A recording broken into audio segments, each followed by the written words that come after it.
Oh, good Lord. Congratulations. You're in the winners column. Yeah. I'm not gonna add another number to it after this weekend. Yeah. But at least you caught up to us, and I'm proud of you for it. Yeah. Gee, thanks, Dad. Yeah. Now I'm gonna block you.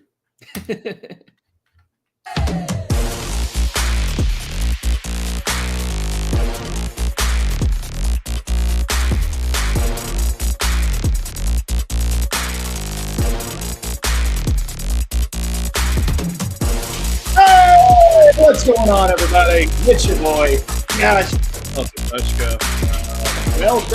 Welcome, everybody, in. God dang it, dude. Bad weekend to be a kicker. Yeah. Unless you're now Chase McLaughlin, he had a nice little week. But most other kickers got one block, though. Yeah, but most other kickers. Most kickers are like, get out of my way, human beings. Because we had not one, not two, not three, not four. Okay, 5. We have 5 blocked field goals. 2 taken back for a touchdown. 1 covered for the Jets, and 1 was a backdoor cover for the Eagles. Yeah. So all you did. I was so ready for them to lose too. Yeah. Just think if there's people out there that had the Rams sitting pretty at +3 with them getting ready to win the game, and then they blocked it, and you're like, okay, and then Jordan Davis just running at 18 miles an hour. Yeah, I saw the tweet. He ran at 18 miles an hour into the end zone for an unnecessary touchdown. That was the biggest backdoor cover. It was pretty necessary because they were down by 1. That's what it talked. No, they were up. They were up by 1. Rams were down by 1. Oh, the Rams were down 1. Okay. I was thinking it was reverse whenever I watched it live. Yeah. Nope. Yeah, because that's what I was like. Why don't you just take a knee? And I was like, oh, that's because he had to get in there. But absolutely wacky weekend of football. Good game on Thursday ish. Not for Keon Coleman fans for the most part, but yeah, I mean, hopefully, ladies and gentlemen, but you all watching now, also in the future, hopefully you guys had a good weekend. I am probably going to go 1-4 this weekend. Unfortunately, it looks like another rebuild year for our dynasty. Maybe a little punt situation for this year. Might start making some trades now while people are cheap. Get ready for next year. But no, week 3 it has almost commenced. We actually do have a pretty good game right now. We got the Ravens and the Lions. They are tied at 21. There's 3 minutes and 20 seconds left in the third quarter. And just a little update with that. Actually, the Lions did bump up a little bit before we started. Josh and myself were talking, and nearly every stat column was the exact same with each other. So it's been a pretty even affair. And the Lions, okay, they must have just got something recovered or got to change the downs. But anyways, man,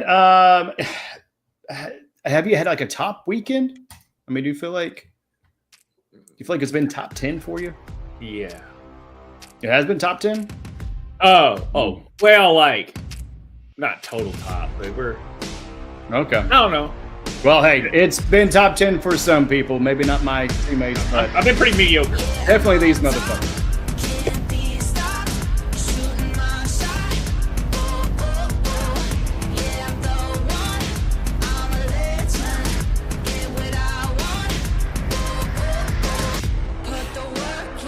Yeah, that's right. Put the work in. I'm like French top 15. Yeah. And but whenever you guys hear that music, you know we're transitioning, so get ready for that next time. But we are in the top 10. Sleeper. Fix shit, dog. Come on, man. Yeah, we had a bumpy road today. Gosh, the last 2 days, really. And it really sucks because that's really what I primarily use to kind of compare stats and everything. But they got a little bit of bug in their their stat columns to be able to see overall top 10. But Josh, man, go ahead, man. Start off quarterbacks. Who do we got in the top 10 this week? Yeah, let me bring those up real quick. Where we got there, but Geno Smith creeped up in there on the garbage time for that. Yeah, choo on that. But Josh Allen still had a nice little top 10 week. No surprise there. Lamar is on his way to creeping back in the top 10 on that. But one Jalen Hurts threw the ball this week, and guess what? He ended in the top 10 as your number 1 overall quarterback. Caleb Williams. That's right. If you play Dallas, you're going to have a good week as a quarterback because they can't guard anyone. Geno Smith, like I was alluding to, is number 3. Marcus Mariota. That's right. Filling in for Jaden Daniels. Josh Allen there at 5. Drake May at 6. Tyrod Taylor filling in for Justin Fields at 7.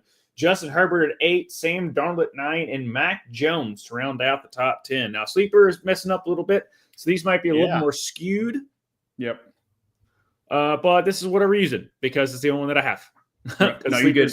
So with that, is that what accounting for what? Full PPR? Full PPR, and it doesn't take into account some rushing yards for it's a half point. It's half point PPR, and it doesn't take into account when a quarterback runs the ball opposite of throwing. So you get it's all collectively in one stat. Okay. All right. There we go. That helps because I was gonna say because I have Williams at number 1, and don't even have Mac Jones there in the top 10. But every league is different, so definitely be looking at your top 10. But man, for these quarterbacks, Mariota is definitely one of the surprises. He's him there with Cliff Kingsbury, there with Washington, running that pretty effectively. I think he's been there for a couple of years, or has he been there for 3? He was there last year for sure. Yeah, right. But seems like a pretty fitting backup. We'll get hopefully some updates here soon as far as with Jaden Daniels. But I would be surprised if he's there next week. And basically, actually, you know what? No, never mind. I read that wrong. I thought they were playing the Chargers next. That's in 2 weeks. Guess who they play next week? The team that got shut out this week, the Atlanta Falcons. Yeah. The Panthers. That might be a good pickup, actually. We'll talk more about that. But yeah, my boy Baker. Let's go, man. Keep baking it, baby. Mr. Consistency there. Stay within the top Baker's dozen.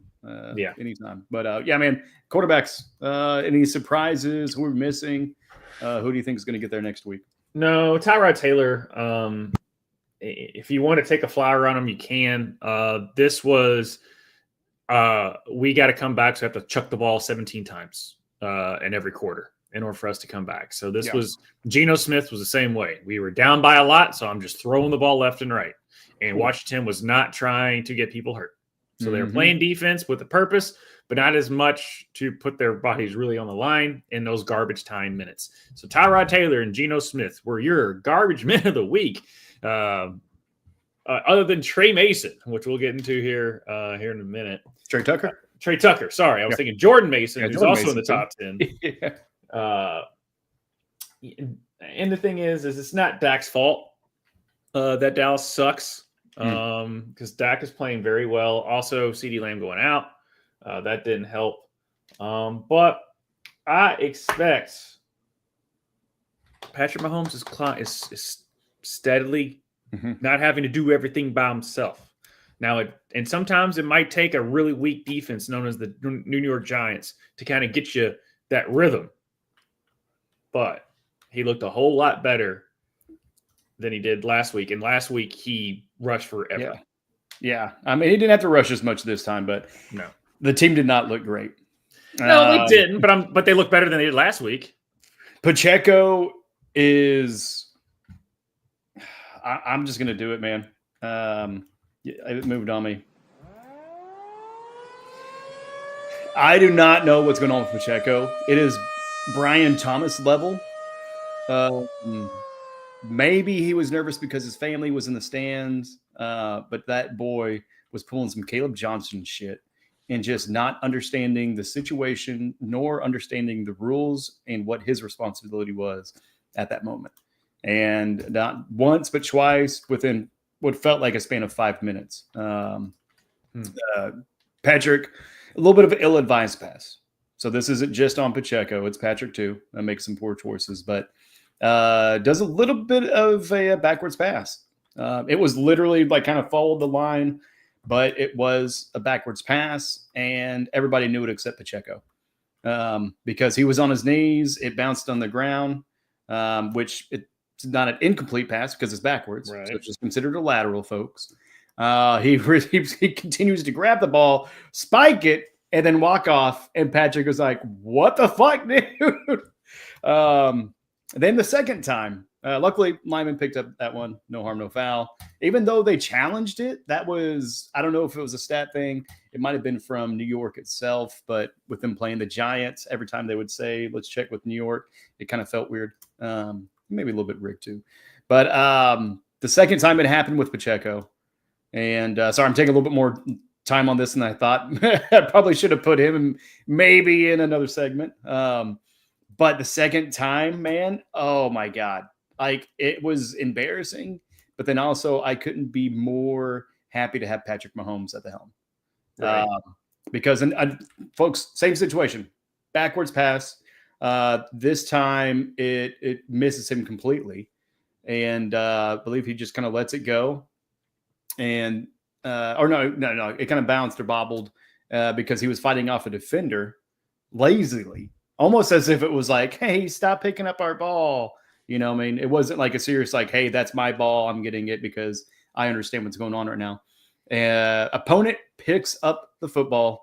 Patrick Mahomes, that you guys bitch about all the time for getting calls and basically being a pussy because he acts like he goes out of bounds and then he stays in bounds and keeps playing football. I don't know. It's fucking weird, man. Maybe he's just a warrior.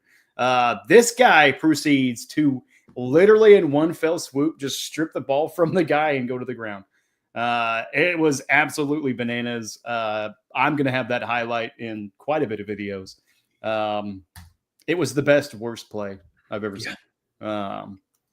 But yeah, absolutely annoying. Pacheco. I'm kind of scared. But you know what? I'm not scared that he's in the top 10 because I definitely know he's not. So running back wise, who do we got, bud? All right, running back wise, we've got Jonathan Taylor at number 1. Yeah, good name. Good name. Yeah. Jordan Mason, who I alluded to. Yeah. And with Trey Mason, which is that. Could you imagine that child? I was kidding. Right. But no, Jordan Mason in second. Omarion Hampton, welcome to the show. Followed by Cam Scattaboo. Go Rook. Rook and Rook. Back-to-back rookies there. Yeah. James Cook at 5, Christian McCaffrey at 6, Kyron Williams at 7, Kenneth Walker, don't call him dead yet. They're in number 8. Quinshon Judkins, another rookie, and J.K. Dobbins. Right outside of it is Jeremy McNichols, Bijan Robinson, Tony Pollard, and Devon Achane. Yep. And luckily for us in our league, Devon Achane's in the top 10 because I have him, and he got me a good amount of points and did his part. But some of the other people, like Genty, did not. I'm not worried about Genty. I'm worried about the team. I'm pissed.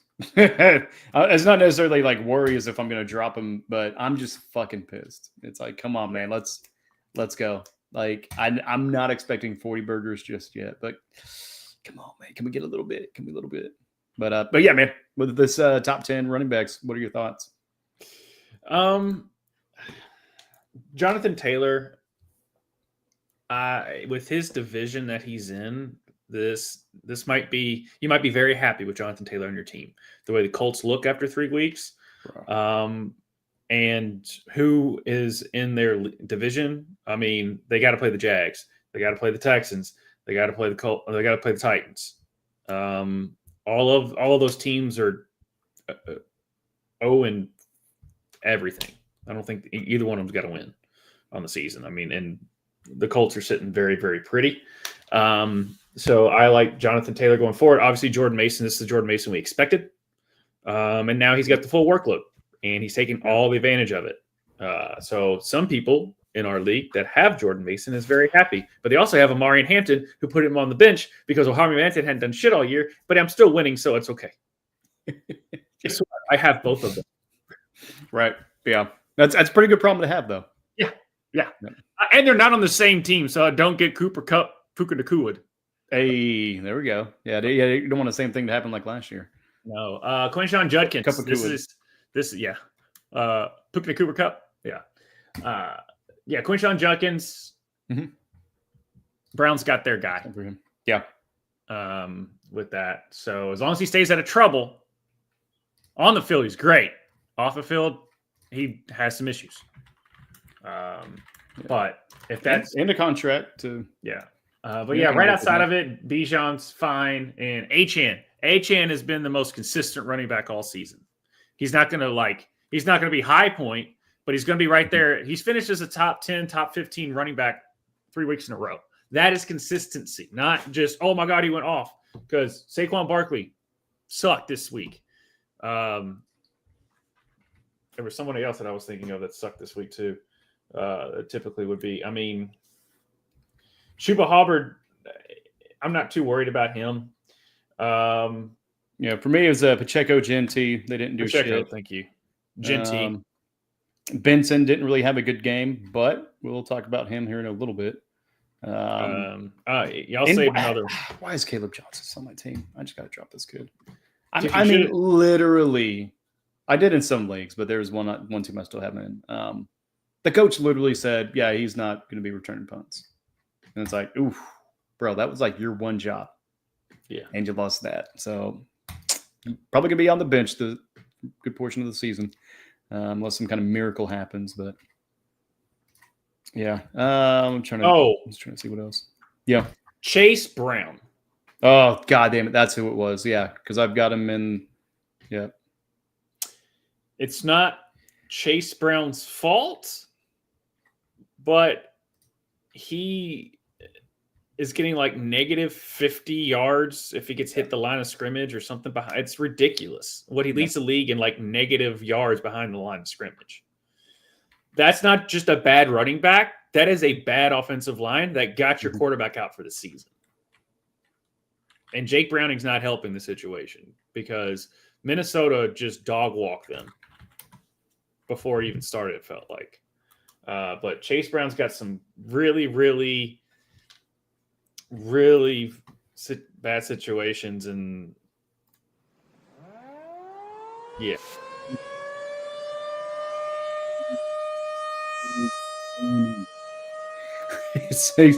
It's pretty gross. Saw some breakdowns of just his choices and selection. He's very one-dimensional, and he definitely got found out. And I know we'll talk about probably P. Ryan here in a little bit, but I was hoping maybe that would be some good news for Chase. But right, yeah, I mean, if you're not in a dynasty, are you moving on from him? I mean, you're waiting for a good game to try to get trade value, or just throw him in the gutter and just let him wait there until he does something. I'm moving him if I can get value for him. I'm moving him. Yeah, because they're gonna stack the box, make Jake Browning throw, and so far it's working. Mm-hmm. And plus, their offensive line is dog crap, so it's like. I don't think he just got found out. I think that offensive line just didn't get any better. So, yeah, and they also had another injury on the team. I can't remember who it was, but yeah. For running backs, man. Any other final thoughts before we move on to the wide receivers, to the divas? I think Cam Scadaboo's here to stay. Yeah, I think he really is. Yeah. So my 2 cents. Judkins and Scadaboo. I know Amari and Hampton had a great week, but you could tell the progression that Scadaboo was making within the team. Hampton, they just had to go with him. But I'm hoping this is the Amari and Hampton we were expecting. This is the Bo Scadaboo you were hoping to get. Yep. There's a little bit different there. And right now, to me, Hampton and Scadaboo are on the same level of value right now, because it looks like Scadaboo's the only one on that team, other than Malik Neighbors, that cares. Yeah, and Malik can only do so much, right? Because he's handcuffed a little bit at this point as far as who the quarterback is. Hey, what's going on, Giff? Welcome in, Ryan. Yeah, less than a quarter to go. Try not to lose a kicker. I lose to a kicker. Oof. Yeah. I've got a pretty intense matchup. Oh my God, it's within 8 points now. I'm winning 138 to 138.22 to 137.46. I have Amon-Ra. He has Montgomery. Yeah. And one. For the folks at home, I do want to talk about the Lions because we do got a couple more to talk about. But yeah, for me, I've got Williams and Laporta tonight going against Lamar Jackson and Derrick Henry. So it's like, but I don't have any Ravens players. So let's go. All Lions. And even though the match is not done, sneaking into the top 10, at least according to ESPN, with this one, it's full PPR, I believe. Both Sonic and Knuckles. So it looks like this offense may be back kind of to form as far as what they were last year. The Ben Johnson-less Lions, that is. And congrats to Ben getting his first win this weekend. No. We're not happy that they got their first win. We're not. Speak for yourself. I don't know. Who did they play? I know they didn't play against the defense. There wasn't a defense. I mean, there was 11 guys on the field. They weren't doing anything. Yeah. But Sonic and Knuckles are in the top 10 per ESPN in that specific league. So, you got to love to see it because we love offense. It's fantasy football, baby. We want offense. We hate defense. But we're not going to talk about defense, man. We're going to talk about some divas. Let's talk about wide receivers, man. What you got? Right. We've got, as we had Trey Tucker, as we alluded to earlier. Who's that? Number one. Overall, dude. Overall. Cortland Sutton, Nico Collins, AJ Brown. Welcome. Hey, AJ Brown, we know him. Finally made it. Did he miss a bus? Why did he show up so late in the season? I don't know. Was he on suspension? Better late than never. Garrett Wilson at number 5. Luther Burden, the third. Luther Burden, third. JSN at 7, which is Jackson Smith and Jigba. Puka Nacua at 8. Michael Pittman at 9. And then Keenan Allen rounding out the top 10 with a little bit of Devontae Smith, Ricky Parasol, Tyquan Thornton, and George Pickens, and Roma Dunze. Falling there in the 15 overall. But Trey Tucker. Okay, guys. Here's a big thing about Trey Tucker. Congratulations. If you have Trey Tucker on your team, you better trade him now. Yeah. This was all garbage time touchdown. None of you. Okay, let's get that straight. None of you that had him. I mean, I have not seen any of the leagues that I'm in, like anybody, well, other than Dynasty, but anybody had Trey Tucker. But we'll talk about him a little bit more later on. But Luther Burden, man. I know the draw for him is going to be some Luther Van draws. Yeah. Luther Burden, he's a rookie this year. They were expecting a little bit. Obviously, he plays for Chicago, so it took him to face hapless Dallas defense to do that. So, but congratulations, Luther. If you wanted, this would be a stash to me, just because you never know. They don't play Dallas. Unfortunately, don't play Dallas going forward every week. Right, but they also play Las Vegas next week. Yeah, I mean, like I said, it's a pickup. It's a pickup for me. I'm keeping him on there in case of any injuries or any questionable shit going on up into the weekend. But yeah, I mean, definitely not a set it and forget it. Hell no. But I mean, I don't know. I mean, are the Raiders going to get a bunch of garbage time at this point? Oh shit! I just lost something. What happened? Or Chicago. Yeah, I mean they're going to play against the Raiders next week. I don't know. I like it. I like taking a chance. If we're talking fab dollars, what are you thinking? 15, 20? 15, 20, maybe 25 if you're really desperate. Yeah. Like if you have a Brian Thomas Jr. on your team. That one, I still believe in him. That's the problem. Yeah. I still believe in him. Yeah, he still when he got to shine, he shined. But it was like it's like that one guy that's like past his prime, and he makes that one like really good play. They're like, see, he still got him. Like, but how consistently is it? Mm-hmm. This guy is a second-year player. It shouldn't be flashes in the pan.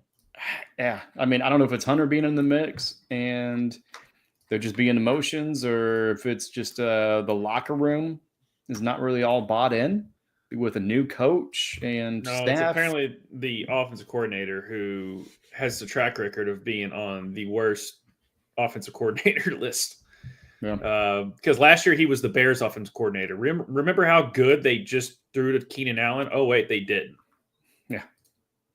But also in the guy's defense, he should not be named. Dude, I mean, there were so many, like he was just dropping wide open balls. Oh, yeah. Like week one, it looked bad. Yeah. I mean, he was seeing ghosts, like Sam Darnold. But yeah, for wide receivers, man, anything else on this? I was surprised you didn't. The one I wanted to ask you about is Tyquan Thornton. Yeah. I mean, he looks good. Obviously, him and Mahomes, that is the only working combination right now in Kansas City. Yeah. Kelsey, I don't know what's going on with him. Just stressed out from, celebrity life. But I mean, everybody's talking about, him and Andy Reid, really Reid kind of bumping him a bit. I love it when a big dude bumps with their belly. It's like, say it with your chest. He's like, nope. But yeah, I mean, there's just a little bit of tension to work through, some tensions to manage. We saw the same thing last year. Chiefs got to the Super Bowl. We saw it a few years back as well. Chiefs got to the Super Bowl. I mean, 4 out of 5 the last years, a lot of shit happened. Chiefs still got to the Super Bowl. Mm-hmm. Now, that's probably not going to happen this year.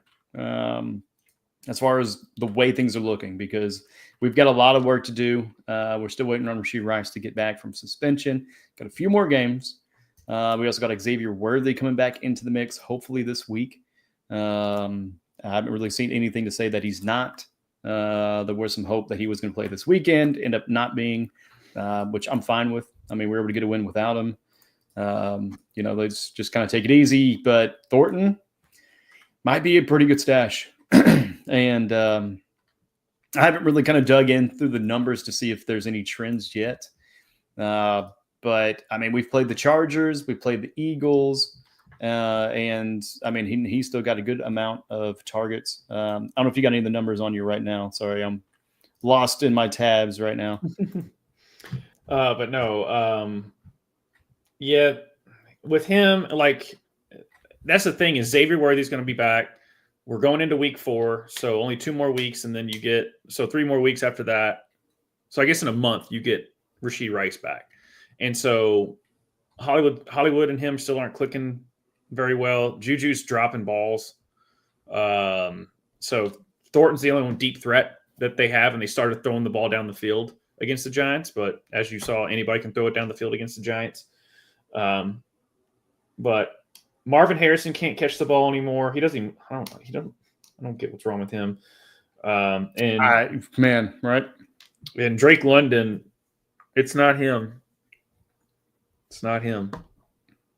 And he's also banged up too. So, but that's pretty much all of like the, hey. Oh, also, when we were like, hey, it's tough to really pick up a receiver or a player when they hold out all of training camp. They're probably not going to come out the gate swinging. Guys, Terry McLaurin is your exhibit 842 of that take.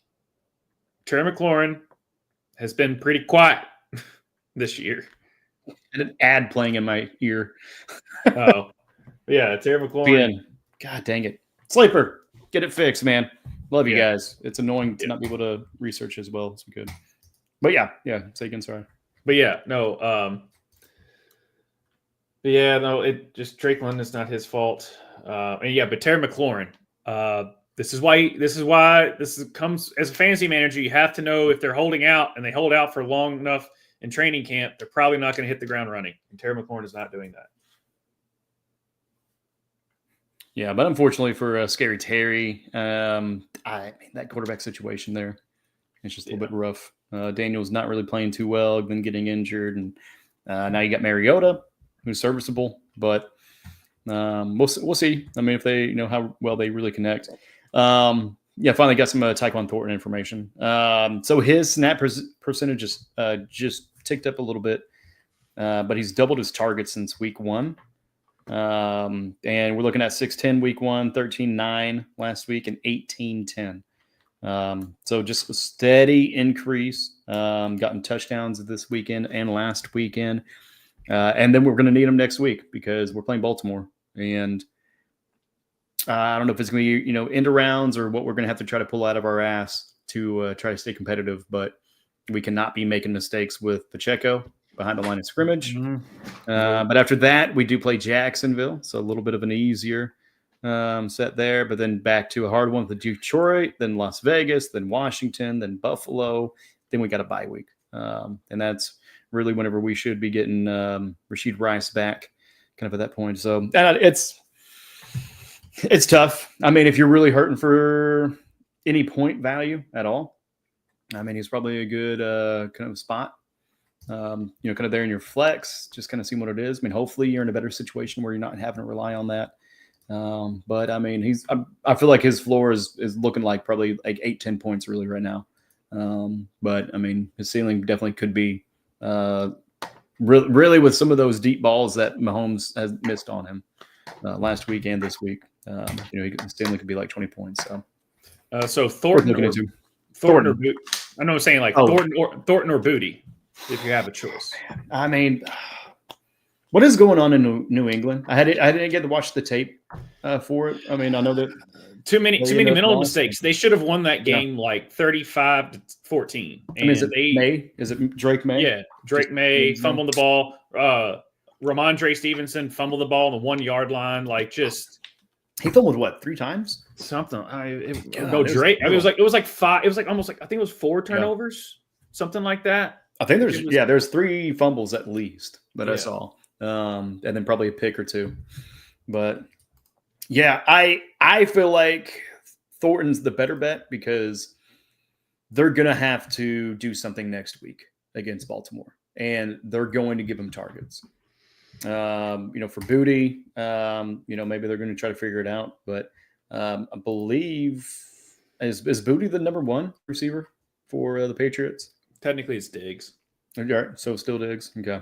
Well, technically, as far as a transition, the number 1 target is Hunter Henry as the number 1 tight end. Holy crap, that is right. That's really the story there in New England. Yeah. Is Hunter Henry really carrying them, kind of being that saving grace, but.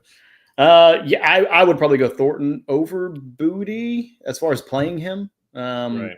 If Booty is there on the waivers, go ahead and get Booty though. Yeah, because that's your long term pickup. Yeah, because he's going to get more targets than Thornton, especially once once they get healthier and get Rashid Rice back. I see him, and I've been saying like they're still going to put Thornton. They're still going to get his targets because he's such a deep threat, but you just don't know how they're going to look because Xavier Word is the deep threat. And Rashid Rice is Mr. Utility. Mm-hmm. So Juju's going to be the one that's on the outside looking in, and Hollywood, because him and Hollywood still can't get on the same page very well. Yeah, there was a couple of good balls. But yeah, they're just still not in sync. But it just starts with Patrick. I mean, I don't know what's going on. If they're just not practicing as effectively as they should be. But anyways, Jennings as well. That was a few minutes ago. Jawan Jennings or which Jennings we talking about there, Ryan? But yeah, I mean, if we're talking about Jawan Jennings, wait, what am I thinking of? What am I thinking of? Johnson. Yeah, I'm thinking of Jawan Johnson. I'm already trying to think of tight ends, man. That's my bet on that. So thinking of that guy. John Stan. Silky baby. But yeah, man, anything else for wide receivers before we move on to tight ends? No, that's pretty much what I got. And Derrick Henry fumbled the ball for the 3rd week in a row. Yeah, Jennings holding out. Yeah, Derrick Henry just fumbled the ball for the 3rd week in a row. No, is it really 3 in a row? Yeah. Holy shit. Buffalo, man. He fumbled last week. Yeah. And he just fumbled the ball for the 3rd week in a row. Fuck, dude. I mean, maybe that's just kind of age getting to him a little bit.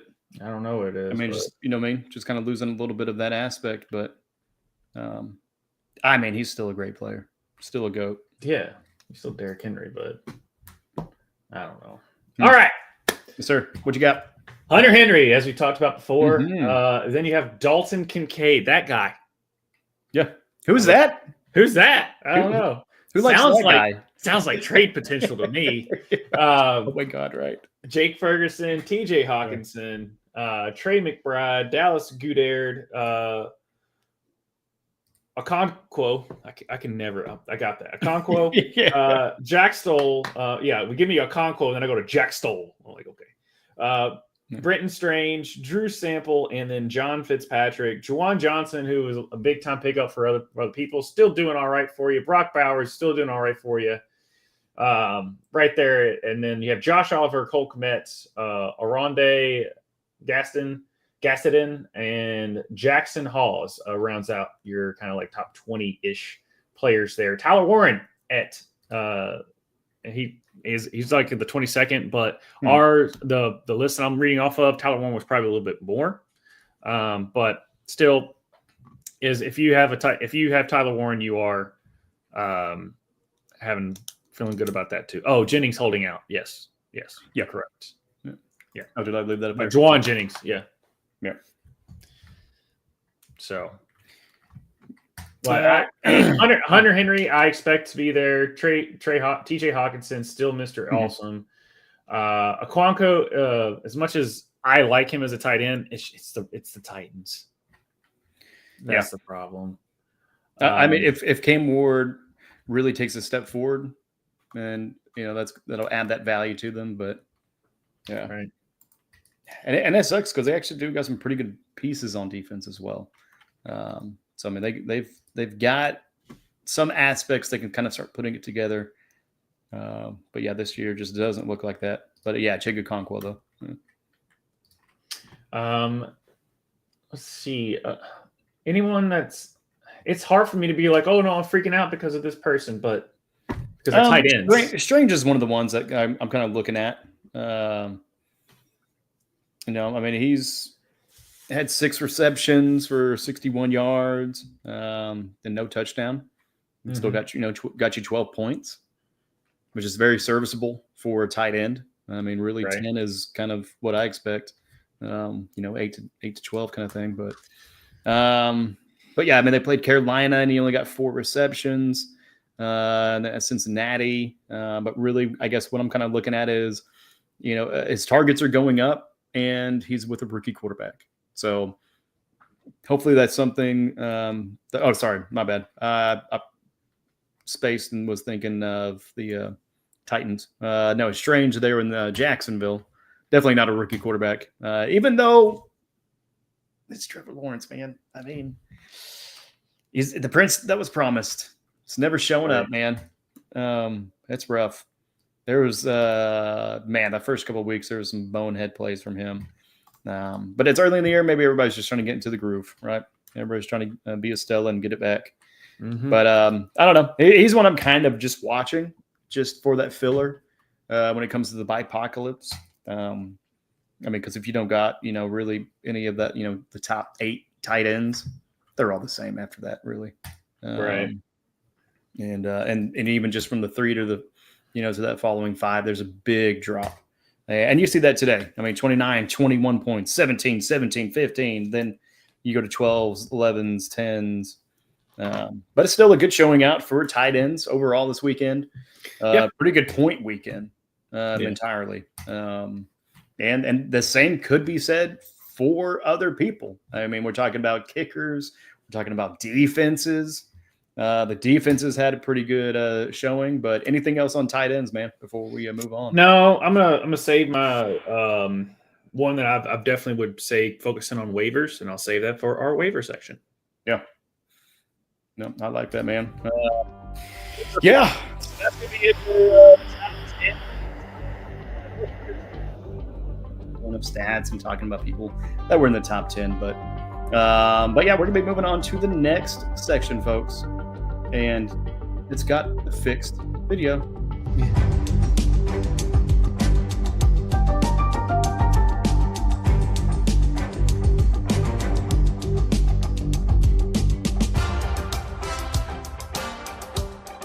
Yeah, that's right. We're talking about news and updates.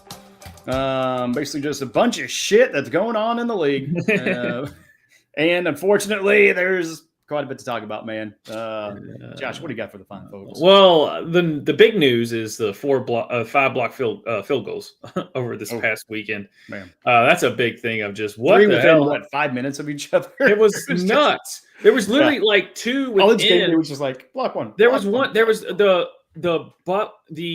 Browns kicked the field goal to beat Green Bay after they already blocked the field goal previously, and then literally like 5 seconds later, the Eagles blocked the Rams field goal and returned that. And then right after that happened, the Jets blocked the Buccaneers, and then the Buccaneers came back and won. Yeah, came back and won. So it was just like, what? It was what they call the witching hour, folks. Okay, for those who watch Red Zone, you know exactly what we're talking about. For those who don't watch Red Zone, what the hell are you doing?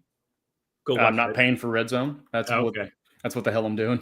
but the witching hour is basically like right that last little part where it's like 3 afternoon game. Yeah, because it's 3 o'clock in the afternoon. So it's a witching hour because, as you know, the witching hour is 3 a.m. So it's witching hour according to football because craziness can happen.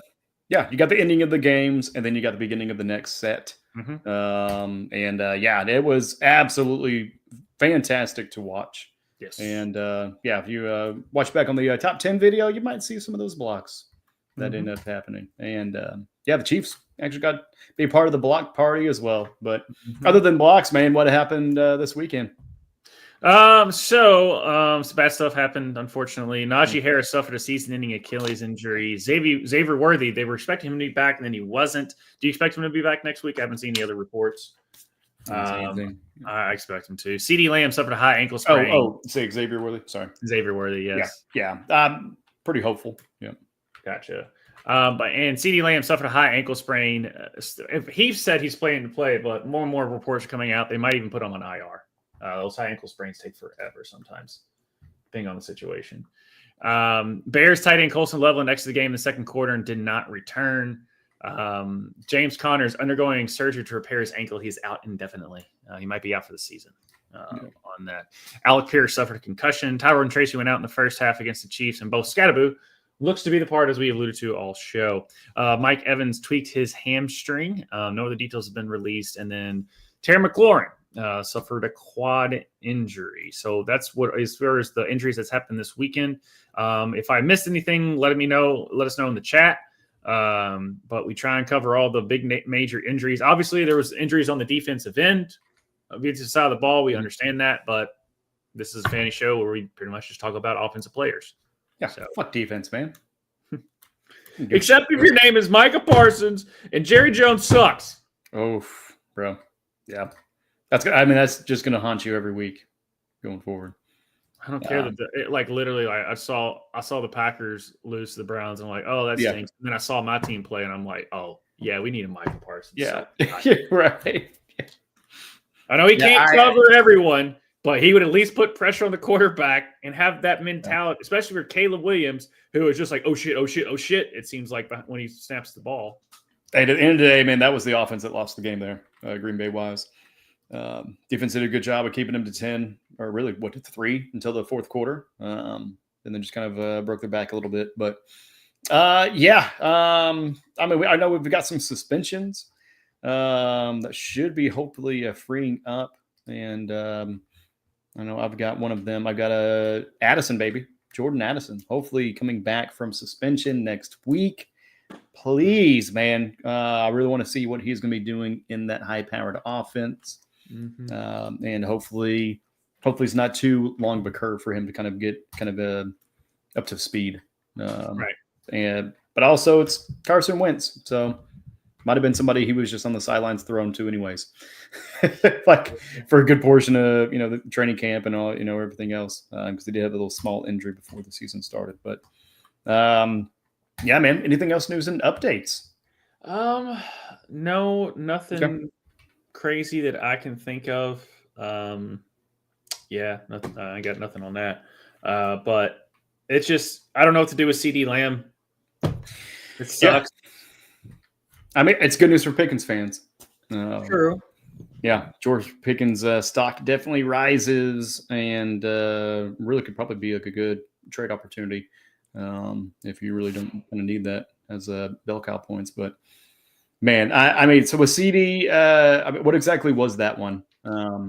Sorry, high ankle. They pitched the ball to him. Yeah, and it was high ankle. Yeah. So, by the way, there's the high ankle sprain. It's a weird. It's not technically a high. It's like right. It's not as bad as what turf toe actually means compared to what the phrasing of it is. But it's a lot worse than just you twisting your ankle when you sprain your ankle. Like a high ankle sprain is a little bit more ligament based stuff. I'm not a doctor, but it's not good. Yeah, done with a lot more tendons for sure. Yeah. And that, CD man, get better, bud. Basically, his foot was, his leg was here and his foot was here. Yeah, almost like a hyperextension on that too. Yeah. But I mean they were already struggling a little bit, but without CD, I mean they've become a little bit more one dimensional. But bro, I mean the running back, he's still showing up. I mean, what is going on there? I mean, is he the real deal? For Dallas, your boy? I mean, Javonte Williams? Yeah. No, because he got sunned so bad when he had the ball. He just goes, give me that. Yeah. By the Bears, and I was like, oh. He got sunned so bad. But he is running the ball. There's so much of that this weekend. Patrick Mahomes doing it to a defender. The defense, a lot of the defense is doing it. Good God, Rodgers. And we're talking about defenses.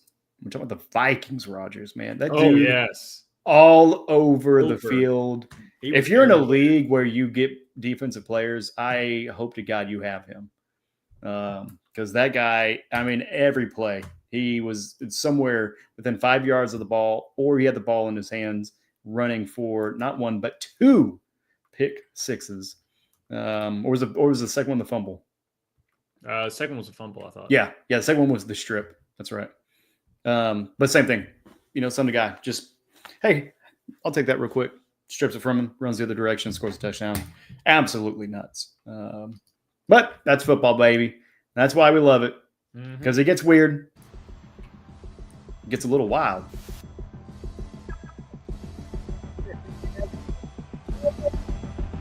Probably going to take a piss here after transition, but yeah. I believe it's time for wild card, motherfuckers. Wild card, bitches!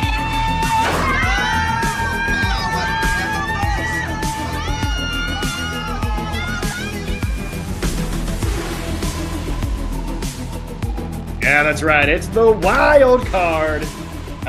This is the part of the show where we basically just get to do whatever the hell we want. It's kind of a nice little catch-all, kind of at the midpoint. And Josh, you brought us another pretty great category, and I'm so excited to be the inspiration for it because I actually got one done.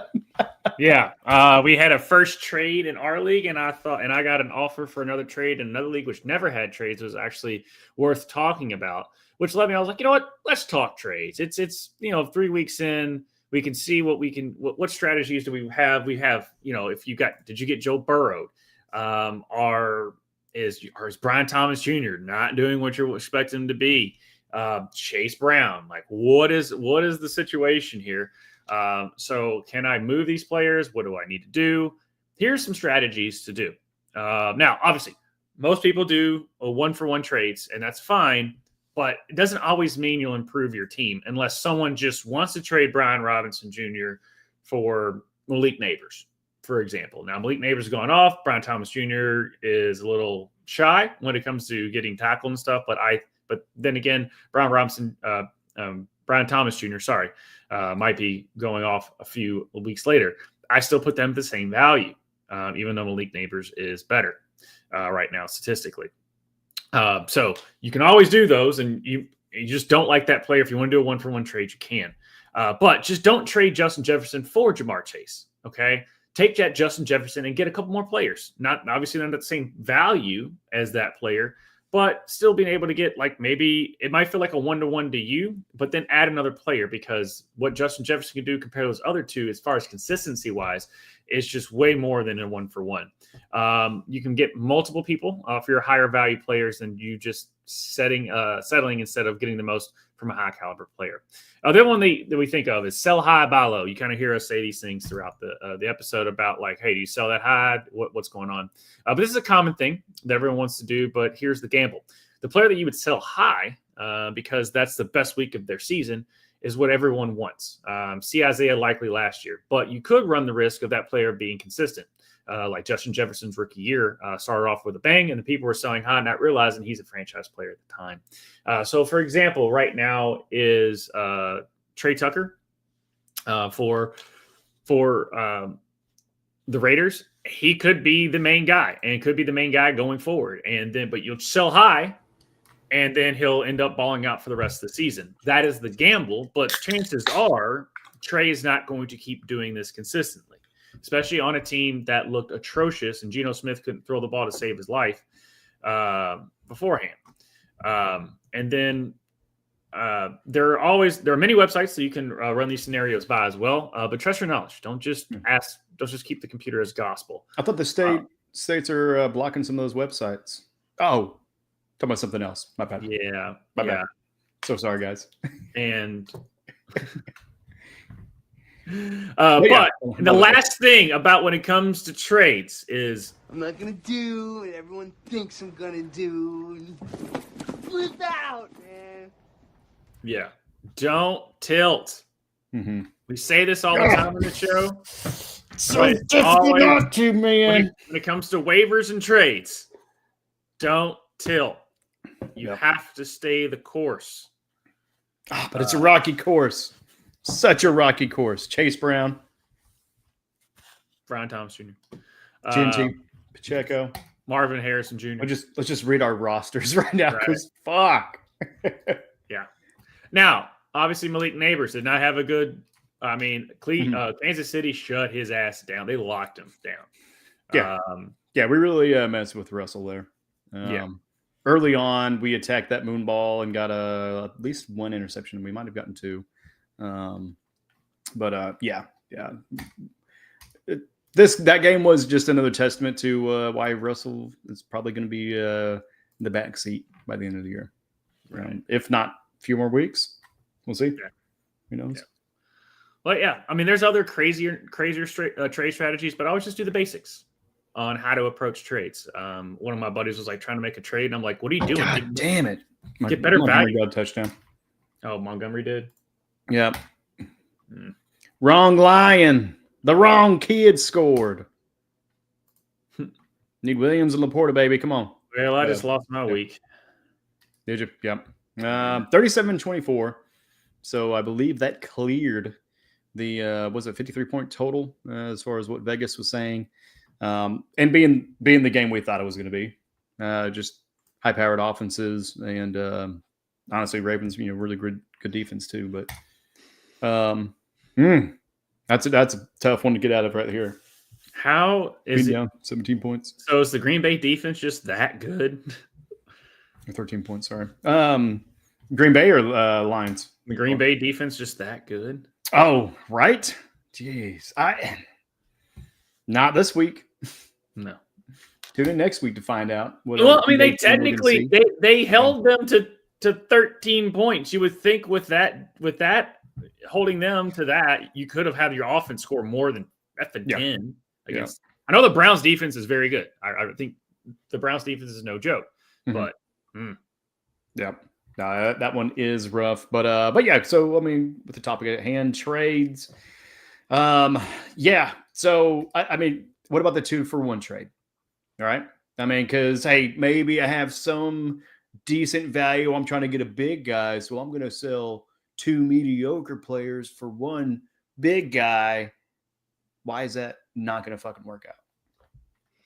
Well, because most of the time, if you can get 1 big guy and they're consistent enough, or you see that potential to where you can buy low in that situation, most of the time you are not offering 2 for 1. You are the one offering 1 for 2. It's typically the other way around because you want to get the consistency of those two values, or you can take that one. You can take those two that you really didn't care about, trade it for the one, but then flip that one to more. So it might not be just a, it might not be just a collective. Oh yeah, 2 for 1, call it a day. Like, and you also have to drop a player, but those like to me, I would always do take the two that I really don't care about, get the bigger name, flip that to the guys that I actually wanted, because I know that plays. Like, you can literally like go, okay, if I get him, I want that, and they're like, okay, and then so you can make like 3-way trades if you're good about it. You're just in a league that doesn't do that consistent enough, unless you're in a dynasty league. Like, you have to trade nonstop. So this is not a dynasty league trade talk. This is a typical redraft trade talk. Yeah. Well, and I was saying, like, why don't go that route? Because, for one, I mean, typically you have a full roster. Yeah. So if you're trading one guy for 2 mediocre ones, then you're also filling up 2 spots with someone that's of a little bit less value. So that's where, the 1-to-1 or 2-to-2.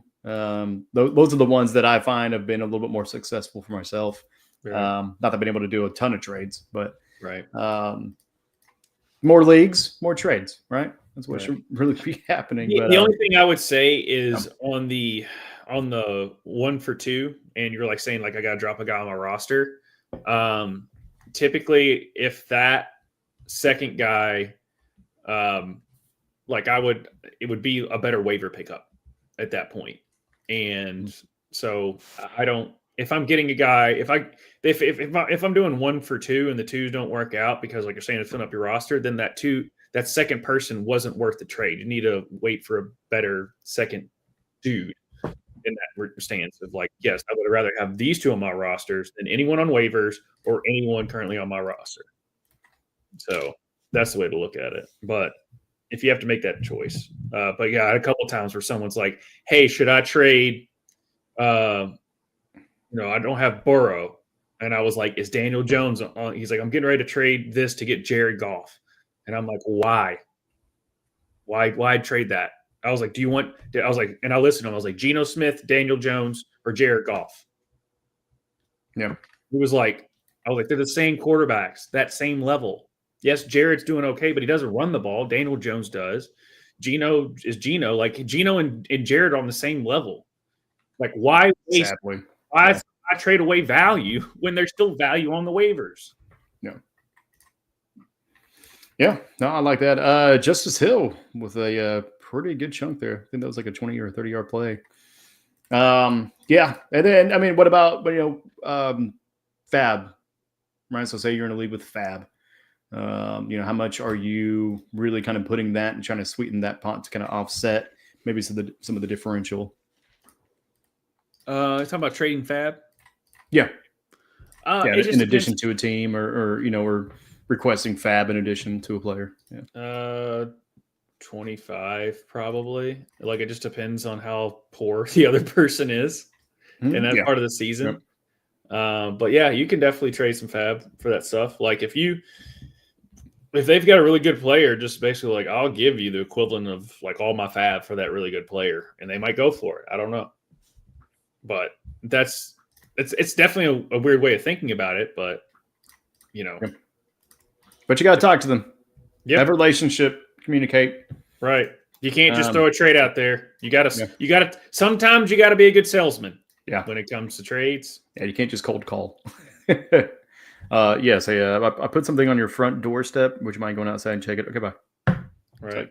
Yeah, no, nobody's gonna answer that call. Got to sweeten the pot a little bit. But yeah, man.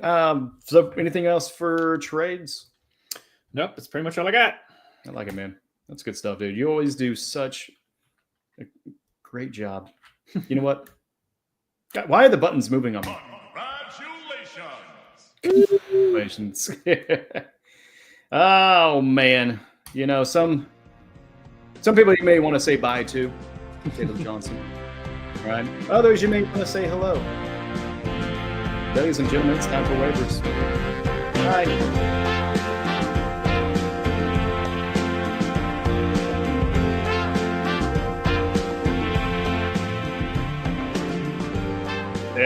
That's right, waivers. We go digging, baby. And this week, I mean, it's week 3. We're starting to see a little bit more proof in the pudding. Some people that didn't look that exotic by only getting 10 points each week now look a little bit better than someone who got 25 points in week 1 and 2 in this weekend. But yeah, man, waivers. Quite a bit to kind of talk about here. And I know kind of off camera, kind of we've been chatting. And this was kind of the first weekend we really got to see, actually, you know what, get a little strong whiff of fucking garbage time, dude. So yeah, so this waivers and garbage time, man, what you got? As far as waivers with quarterbacks, there's a couple that I would take a shot at. Obviously, Geno Smith is out there. So the garbage man came through with Geno for that, but Matthew Stafford should be rostered. If he's not, pick him up. I don't. I'm just looking on this list here. But Sam Darnold, I don't think he's rostered in as many leagues. You can help me out with that stat of at least for sleeper wise, if it's even true. If Sam Darnold, how much he's rostered. People can sit there and say something about Mac Jones. That team, it's only a matter of time before he wakes up and his eyeball falls out because he plays for San Francisco for as hurt as they are. But yeah, obviously you can take a stab at Carson Wentz. That's a spot start there. That's a streamer for sure. Just in case you don't like the matchup that your quarterback's in and it goes against, so honestly, if you have Bo Nix right now, I might spot start Carson Wentz. Oh, yeah, that was going to be one of the big questions there. Because Nix is he's nixing it. He's not doing it. No. And it's great.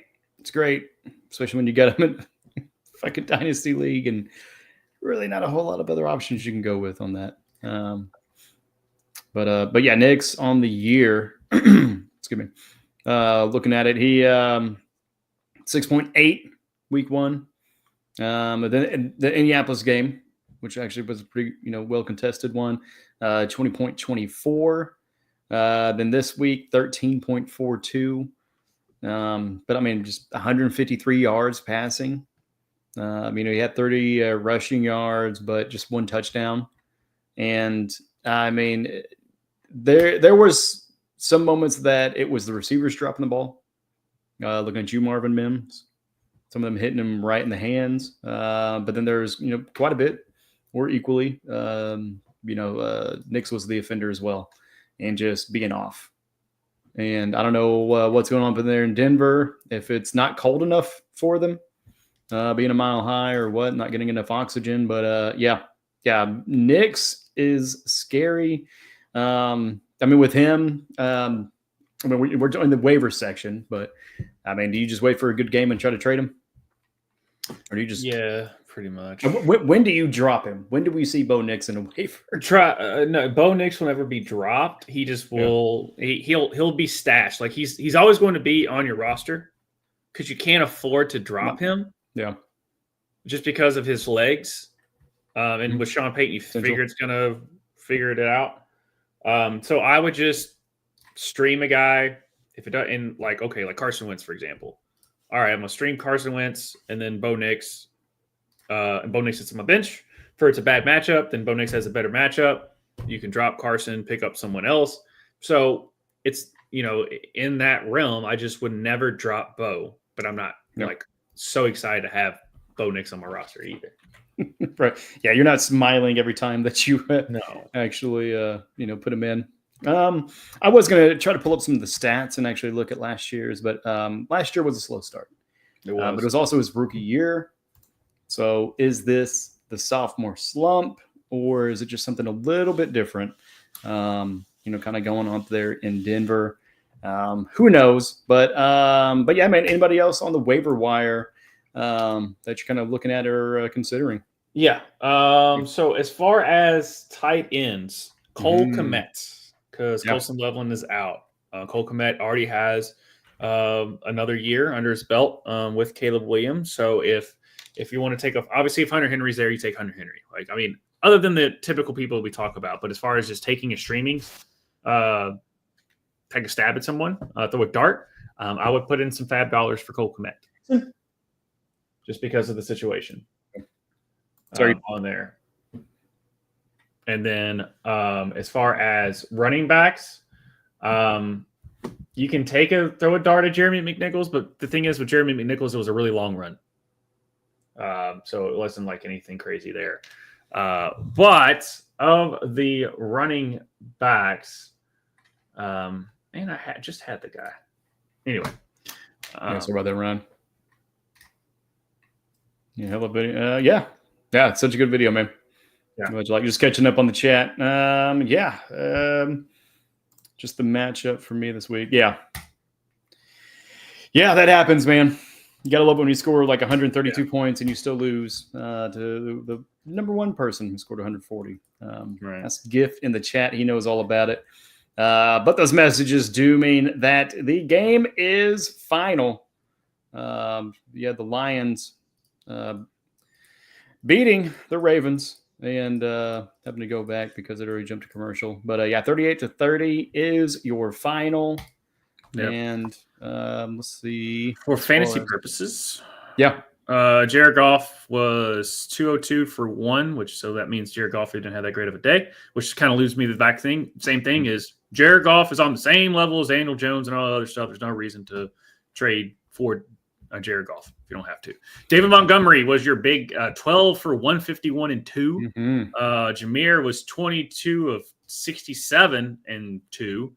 Amon-Ra was 7 for 77 and a touchdown. J-Mo was 2 for 43. Sam Laporta, 4 for 33. Jahmyr Gibbs, 5 for 32. David Montgomery, 1 for 13. So this was a Sonic and Knuckles game for sure. Very much so. And as far as the Baltimore side, Lamar, 21 of 27 for 288 and 3 touchdowns with a passer rating of 148, and you lose the game because your defense sucks. Yeah, they're also the rushing suck too. Yes, the rushing because they only got 85 rushing yards as a team compared to the Lions 224. Yes. So 426 total yards offense from the Lions compared to 318 from the Ravens. I don't know if I'm excited as a Chiefs fan to be playing the Ravens next week, and them basically just being pissed off. But we shall see. Hopefully it's a good contested match. But yeah, man. Of course, we got to mention the game since it is Monday night and it's just wrapping up. But that Lamar guy, you know what I mean? Bad for a running back. Not bad for a running back, baby. No, he's not. But yeah, Detroit won in the trenches.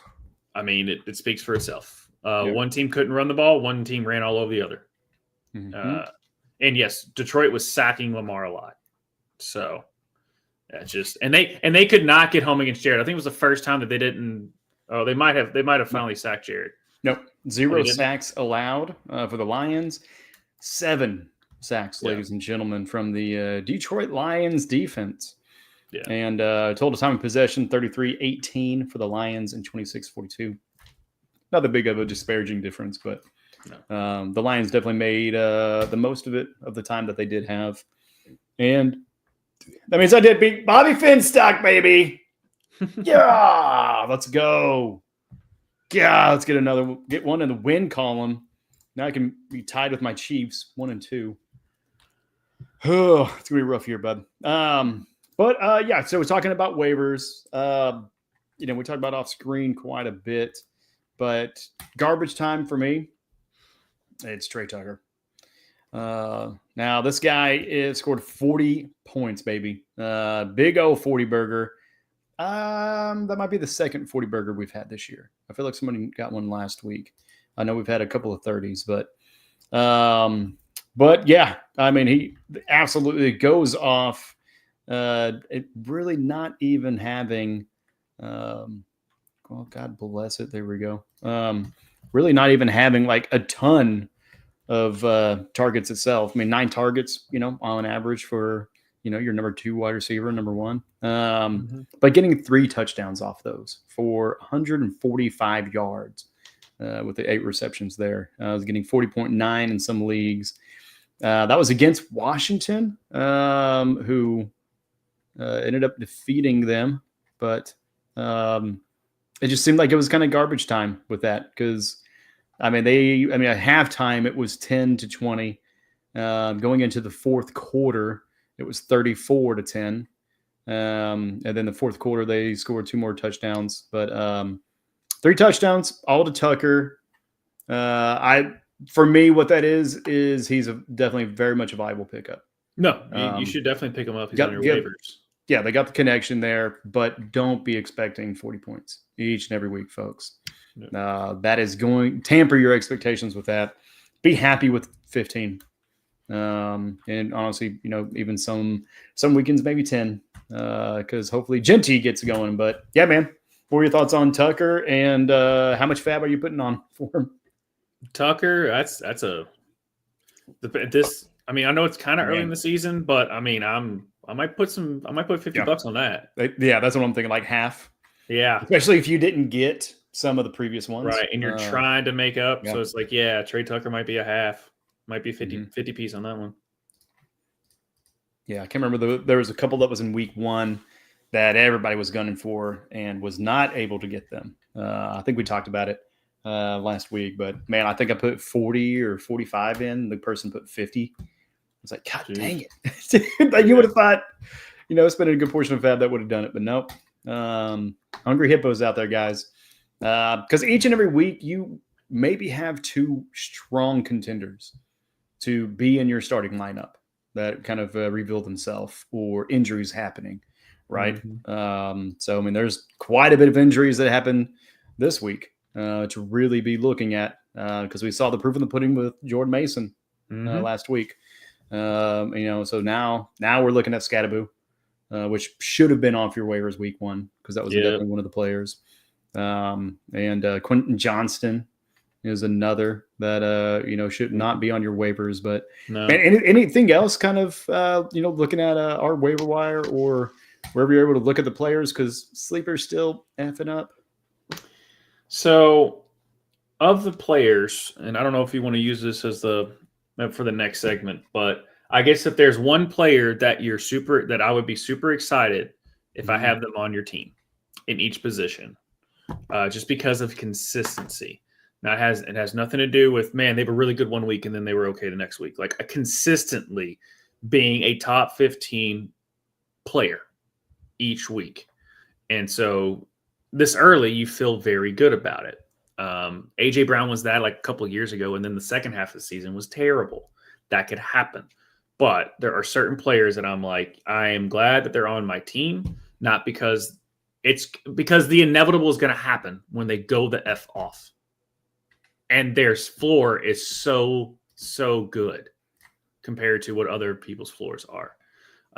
So that's all I have for waivers. So let's get into it with the last segment. Right. Well, kind of sticking with waivers a little bit. Oh, okay. I was just kind of seeing what else you had on that one. Luther Burden. I don't know if we really talked about him that much. The third out of Chi-Town. We talked about him in the top 10, I believe. Yeah. He's probably on your waiver wires, guys. So definitely looking at him. The other big thing is now we're really kind of starting to see defenses, what we do have. And, this week, Ravens got the worst. Holy crap. But of course, the Vikings should have been already taken. But you got Seahawks and Panthers, right? They kind of showed up and had a pretty big weekend. The Seahawks, week 1, 7 points. Week 2, 16. And then this week against New Orleans, 17. The Panthers, though, that is the one I feel like is a little bit of a thirst trap because they got 1 point in week 1, 5 in week 2 against Arizona. Week 1 was against Jacksonville. But then they go into Atlanta and get 17. Yeah, don't know about that one. But definitely be kind of considering it. And then kickers. You mentioned McLaughlin, right? So he's topping them. There was one last week that I saw too. I believe it was the Colts kicker, Spencer Schrader. He's available in most. 16 points week 1, 18 week 2, 10 points week 3.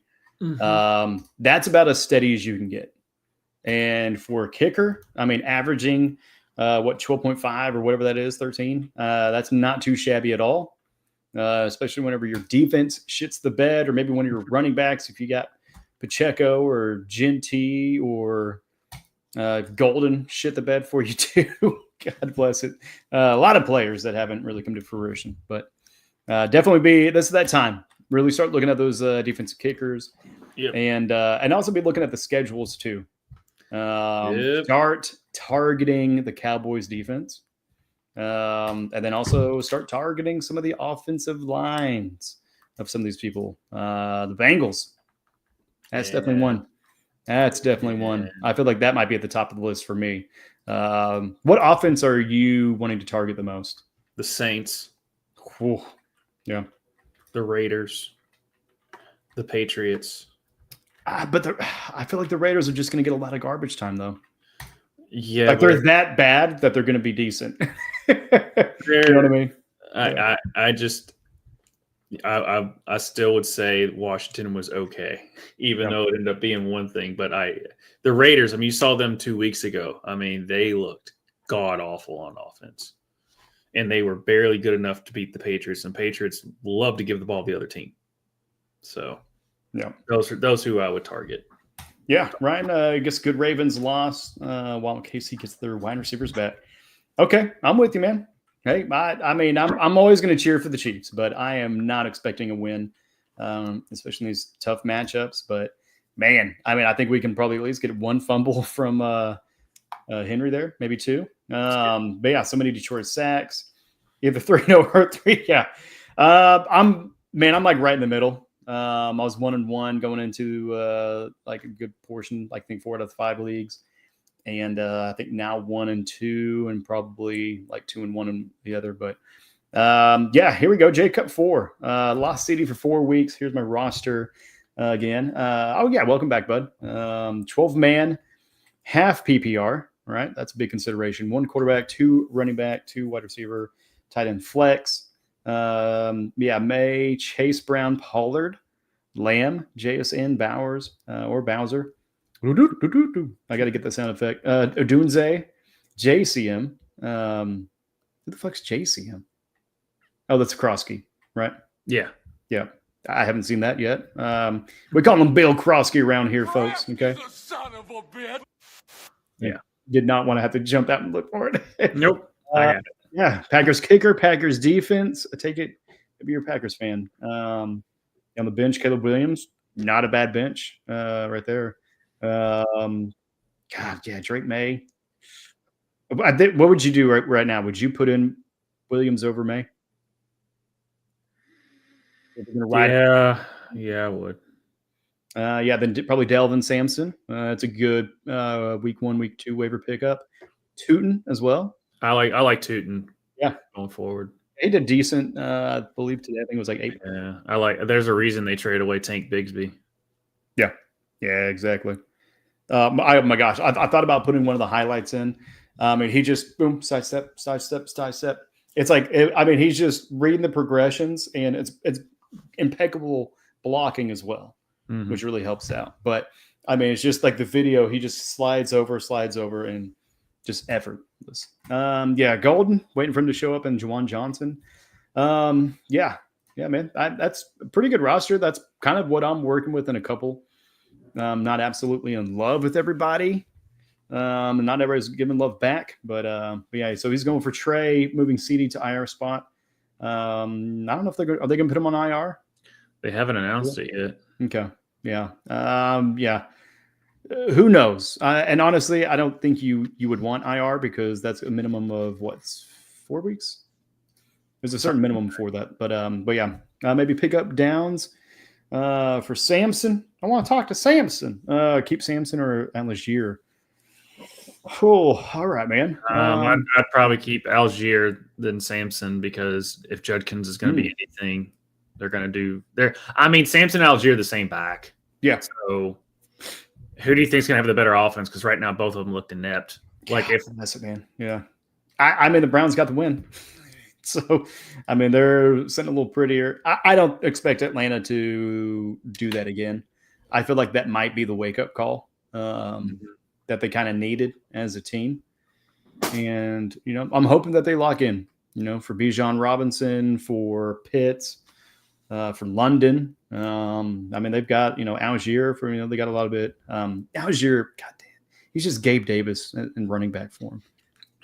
That's all that guy is, man. I feel like he just poaches. But yeah, man. Yeah, go for Trey. Josh Downs. I don't know. Not sold on Downs yet. What about you, man? What do you say? No, not yet. He's because they go to Pitt because Tyler Warren is their second go-to guy now. Josh Downs. That used to be the Josh Downs spot, but now it's Michael Pittman and now Josh Downs might get if Alec Pierce is out, that might give more targets to Josh Downs next week because of the concussion with Pierce. But to me, Tyler Warren has taken over that kind of number 2 target role over with Pity City still being the number 1 target. So Josh Downs is just he's an odd fellow because I love him as a fantasy player and I love him as a player. He's just not getting what he did last year. Yeah. Last year he was waiver darling, man. Did absolutely incredible. Okay, so right now, next week is going to be a great litmus test for him because week 1 they played against Miami, inept, and so was he because he only had 3 targets, got 2 receptions, and then against Tennessee, not that great either. I mean, as far as Tennessee kind of being a defense. 3 targets, 2 receptions. But against Denver, a good defense, 8 targets, 6 receptions, 51 yards, getting you 11.1 fantasy points. They're playing the Rams this week. I feel like that should be a little bit of a tick up. I would expect 5 targets, or he had 8. Yeah, at least 5, but 5 to 8. But really hoping for 4 or 5 receptions from him. Probably getting you 10 points, but it is the Rams. So they're going to play him pretty tough, which means that they're going to scheme against the one and opening up Downs. That's that. Looking at the numbers, that's what I'm seeing. Josh, what say you as far as Downs and his potential as a pickup? The Rams defense is a lot better than people really think because they get home a lot for the quarterback. So this is going to be the first true test to me for Danny Dimes. And if he balls out, then that pumpkin's going to last at least till the playoffs. Yeah, I don't know. I think Denver was a good contest. They're so shaky. I think Benito, come on, man. Denver has a good defense compared to the Rams. They didn't play their best game, but yeah. Compared to the Rams, I give it to the Rams right now for defense. Fair. Just because their defensive linemen and their linebackers, their secondary is fine, but their linebackers and defensive line is really solid for the Rams. Yeah. You know what? I'm just gonna say it. I feel like on Downs, I feel like you should punt, buddy, which is probably one of the better segues.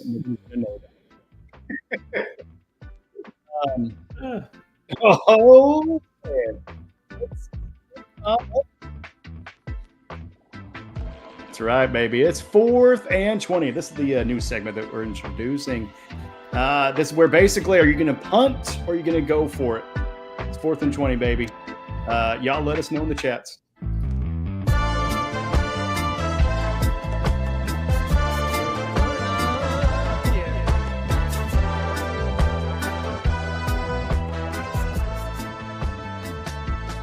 Yeah, it's 4th and 20. Or our high selves in the bottom right corner would say 4th and 20. Yeah, that's because they can barely talk. But okay, so we're 4th and 20, right? So really what the setup for this one is are you taking shots on people right now or are you holding course? Pretty much what it is. And each and every week you can make an argument for both sides. but really particularly a certain player, right?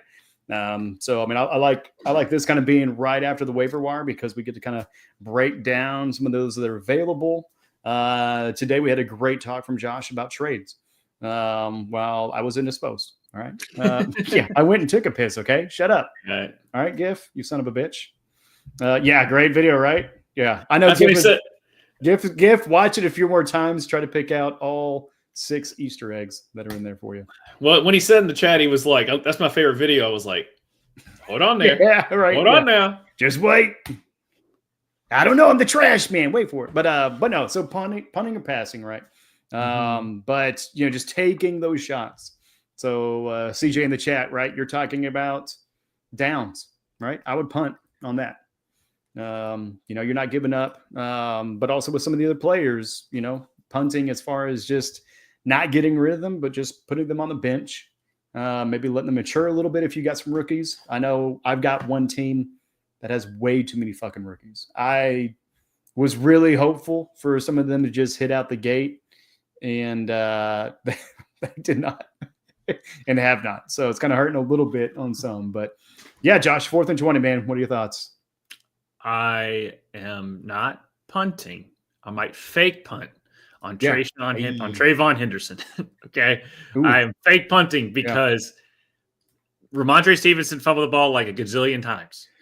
Bro. And I need Trayvon to get more carries and more schemes for him because it's just too talented to be just as bad as he's been as far as that's concerned.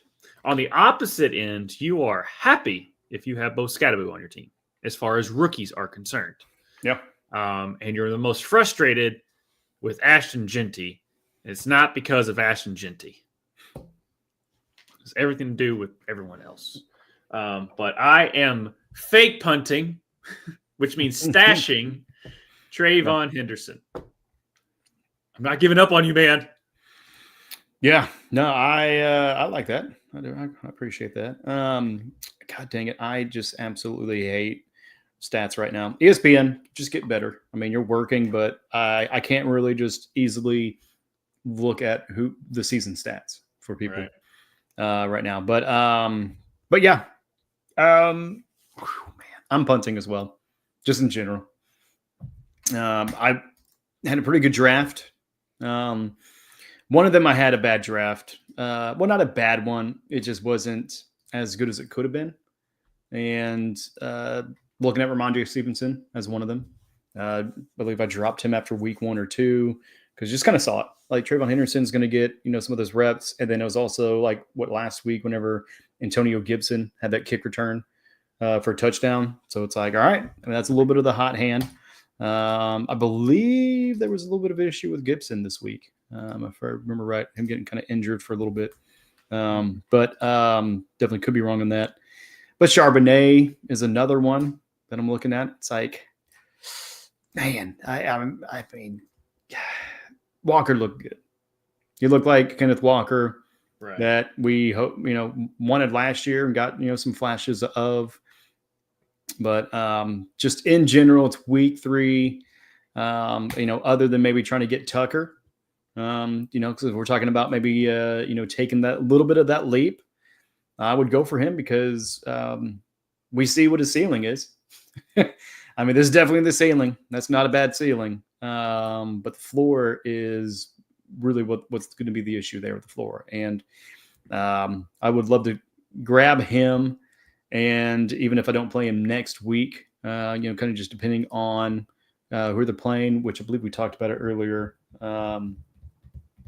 Played Chicago. Playing Chicago. Can't remember. But yeah, that's what I'm going to be doing though.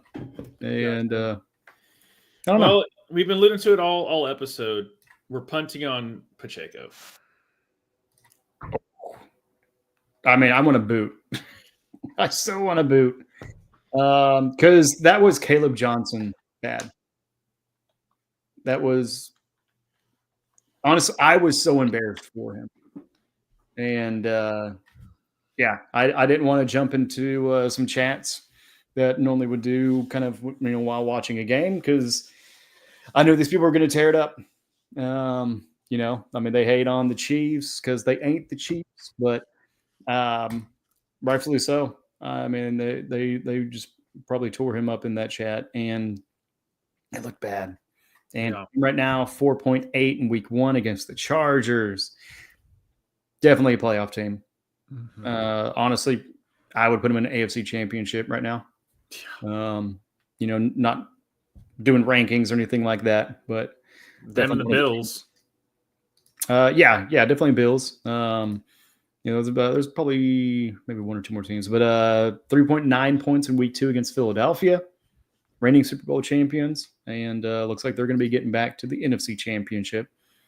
But then only 5.8 against the Giants, and this should have been his come out game. This should have been him being a very vital part of the offense.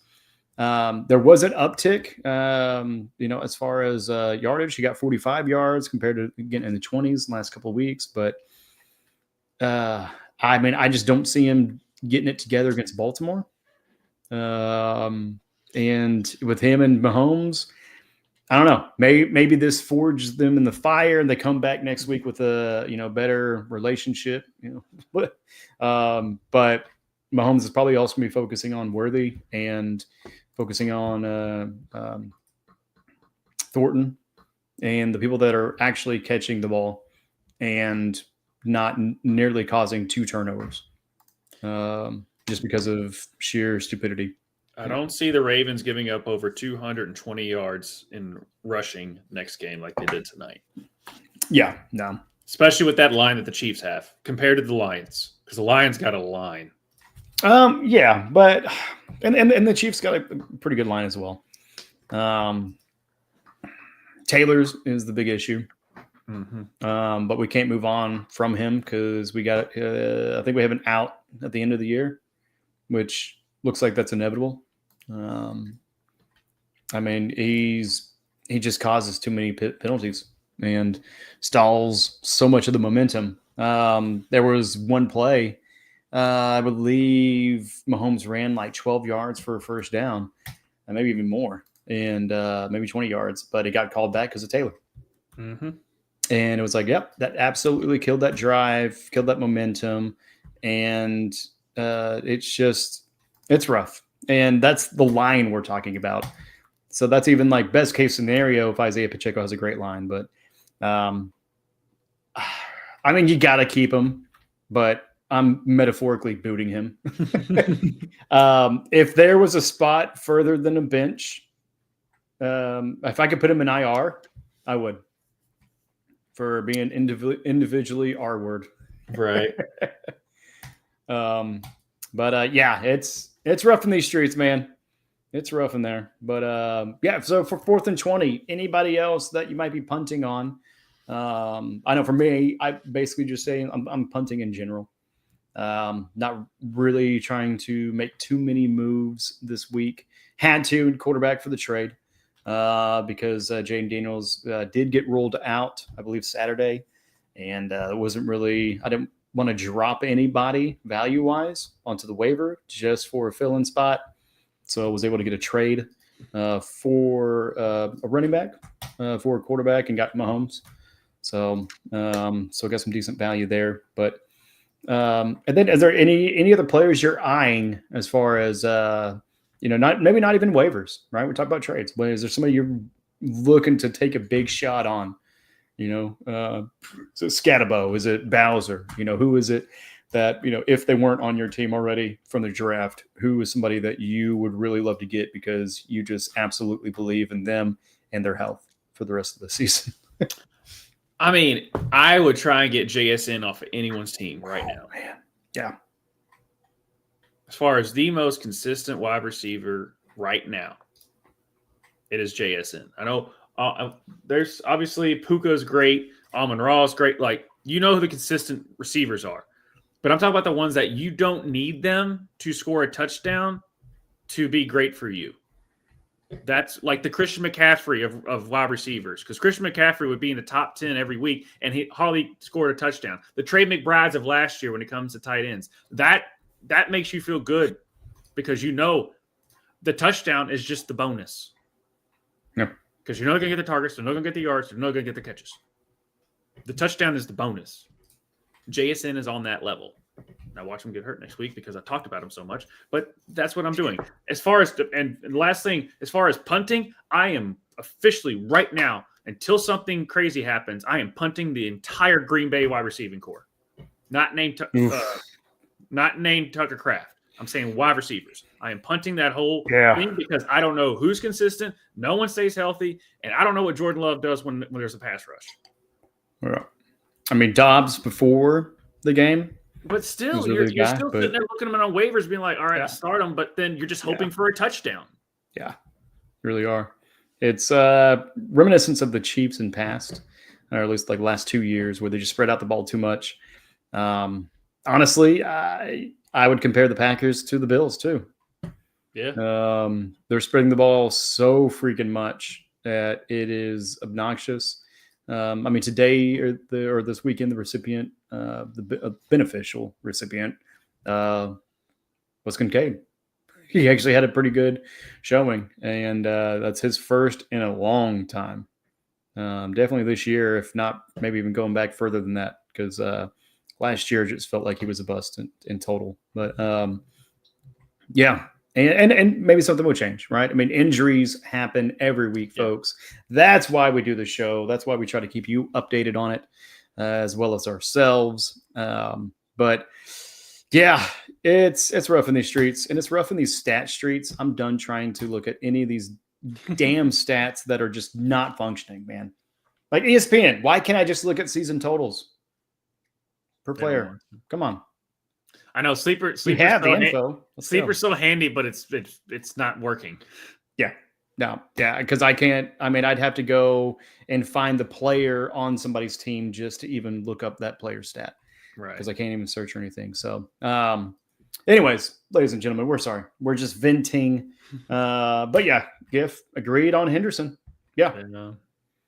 Yeah, I mean, there's just some running back rooms. It's a little rough, but hopefully things change. Hopefully things look up a little bit, and and as I'm looking at the clock, folks, and we are over an hour and a half with you beautiful people at the house. Josh, any final thoughts before we get out of here and this edible kicks in? Not bad for a running back. If he's on your fantasy team. I mean, it's just he leads the league overall in passer rating. Yeah, who knew that would be that? Crazy. But he runs so good.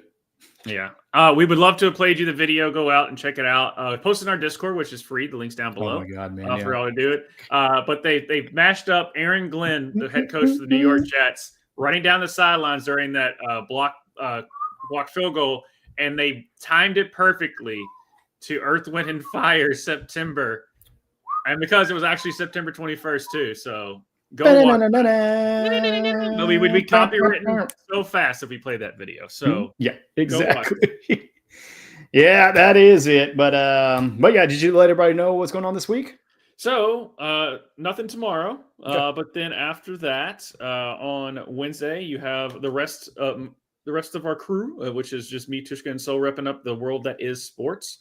Rev Sports Wrap It Up. It's on. We just don't just do NFL. Obviously, we will go through the NFL, do some storylines if we want there, but all the stats and stuff are on this show. So really don't go into much detail as far as statistically. We just want more storylines and stuff like that. Hopefully, we'll get our Raven correspondent Ronnie back this week because I know he'll be so happy about the game that happened tonight. And then playoff baseball is right around the corner. Yeah, the Reds right now they're giving me hope. That might not be a good thing. We've got 6 games. And I don't want to give you hope, but I won't be there Wednesday. Okay. I have a couple of meetings I do have to go to, so unfortunately I won't be there. And then on Thursday, you have myself and Justin Toner breaking down everything that is in the world of wrestling. We had All Out and WrestlePalooza, which is a dumbass name, over the weekend, which kicks off the ESPN era, having pay-per-views or PLEs, however you want to talk about there. So me and Justin go over that at 8 o'clock Central, 9 o'clock Eastern. And then on Friday, Soul and I will be doing our bracket bitches on the WNBA playoffs going on right now. And then you get us back here on Mondays, doing it all over again, trying to help you win your fantasy teams and tell us how bad your team is. Because we care about your fantasy teams on this show, unlike anyone else that you get. Yeah, we really do. We care about our teams. We care about your team. Our folks watching. And GIF, we're going to play it again for you, bud. We're going to do the reprise of the 4th and 20 video. But we love you guys. Y'all take care. We'll see y'all. Peace.